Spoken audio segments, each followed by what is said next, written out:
Everyone, আমি আজকে pan fry noodles করছি বাড়িতে হোমমেড। তো আমি কিভাবে বানাই সেটা আপনাদেরকে দেখাচ্ছি। খুব সহজেই করা যায়, কি কি লাগে জিনিসপত্র সেগুলো আমি নিচ্ছি, সেগুলো করে দেখাচ্ছি। তো আমি এখন এই ফ্রাই প্যানটা বসিয়েছি, বাটার দিয়ে হয় এটা। তো আমি এই বাটার দিলাম, যেই বাটারটা মেল্ট হয়ে যাবে সুন্দর করে। তো বাটারটা মেল্ট হয়ে গেছে, আমি এখানে ক্যাপসিকাম, মাশরুম, বেল পেপার এগুলো সব দিয়ে দিলাম এর মধ্যে। না, পেঁয়াজটা দিলাম আগে, পেঁয়াজটাকেও আমি ডায়মন্ড শেপে কেটে নিয়েছি। তারপরে এটাকে দিয়ে দিলাম, সব সবজিগুলো দিয়ে দিতে হবে। আমি এখানে দিলাম জুকুনি, এটাও দিলাম, এটা আমার গার্ডেনের। এখানে আমি এটা দিলাম, এখানে বাঁধাকপি মানে ক্যাবেজ সেটাও অ্যাড করলাম, ব্রোকলি দিলাম।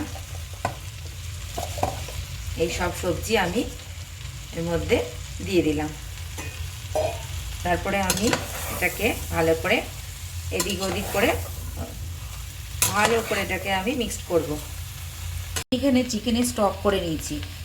যখন আমি এটা চিকেনটা সেদ্ধ করেছি তখন ওর মধ্যে রসুন দিয়েছি আর নুন দিয়ে আমি সেদ্ধ করেছি। তো এখানে আমি এই চিকেনটা আমি ওর মধ্যে মিক্সড করব। অনেক সবজি আর চিকেন দিয়ে আমি প্যান ফ্রাই নুডলসটা বানাচ্ছি। তো এই স্টকটার মধ্যে আমি কর্নফ্লাওয়ারটা মিক্সড করব। এখানে আমি এই 2 চামচ কর্নফ্লাওয়ার দেওয়া, অনেকগুলো সবজি আছে কিন্তু সবজিগুলো নুন দিয়ে যখন ভাজা হবে না একটুখানি কমে যাবে, মজে যাবে, ব্যাস আর দেবো না। খুব ভালো করে এটা মিক্স করে নেব যেন লাম্প না হয়।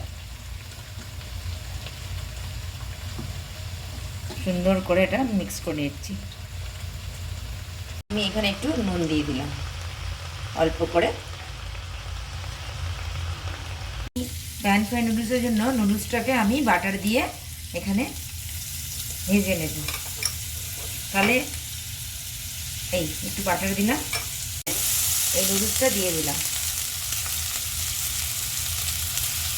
তাহলে ক্রিস্পি ক্রিস্পি হবে। এই প্যান ফ্রাই নুডলস বানাচ্ছি তো, এটা এরকমভাবে হাত দিয়ে এরকমভাবে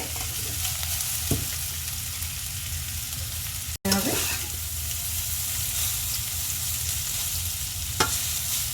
এটা এখানে হোক, গ্রেভিটা করে দেখাচ্ছি। একটু নুন দিয়ে দিলাম হালকা করে, আর একটু গোলমরিচের গুঁড়ো।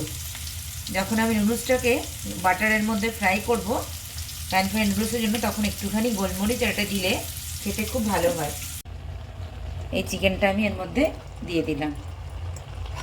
এবার আমি এটাকে সুন্দর করে, কত সবজি ছিল, মজে কয়টুকু হয়ে গেল, মনে হচ্ছিল যেন কত সবজি। এবার আমি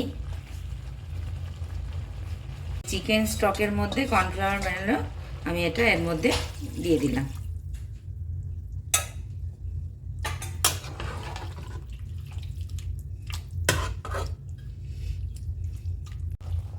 এই যে গ্রেভিটা রেডি হয়ে গেছে, পাতলাও হবে না বেশিও ঘন থকথকা হবে না, এরকম হবে।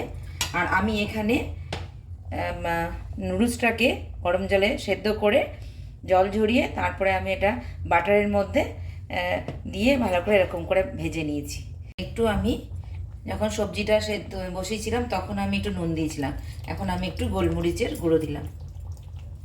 এই যে গোলমরিচের গুঁড়োটা দিলাম। এই গ্রেভিটা রেডি হয়ে গেছে। এর মধ্যে কোনো সস দেয় না, যদি খাবার সময় তখন এখানে সুইট অ্যান্ড সাওয়ার সস, নাহলে hot and sweet sauce, Maggi এগুলো দিয়ে অ্যাড করে সবাই খায়। জাস্ট এরকম থাকে এটা গ্রেভিটা। এরপরে আমি যে নুডলসটা যে ভেজে নিয়েছি, এবার আমি এটা সার্ভ করব। এই নুডলসটা এভাবে নিলাম, নুডলসটা নিয়েছি, এর উপরে আমি এটা এইভাবে সার্ভ করব। তো রেডি হয়ে গেল আমার প্যান ফ্রাই নুডলস। আপনারাও বাড়িতে এরকমভাবে বানিয়ে ফেলুন, খেতে খুব ভালো হয়, সবাই খেতে ভালোবাসে। এই আপনারা এভাবে বানিয়ে ফেলুন। আর যদি আমার রেসিপিটা ভালো লাগে তাহলে লাইক করুন, কমেন্ট করুন, সাবস্ক্রাইব করুন। ঠিক আছে, থ্যাংক ইউ।